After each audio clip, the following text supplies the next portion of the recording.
赶紧回家，要下暴雨了。幸好我在网上买了这个房子，放公司附近了，省得开车上班，油费又贵还堵车呢。哇，越来越大了。哇，都淋湿了。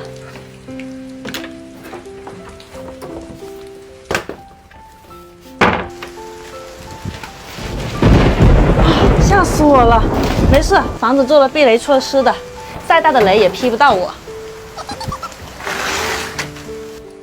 头发什么时候淋湿了？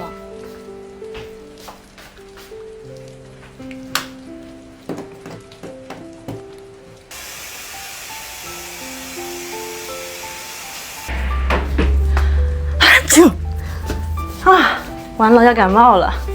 室内要经常开窗通风。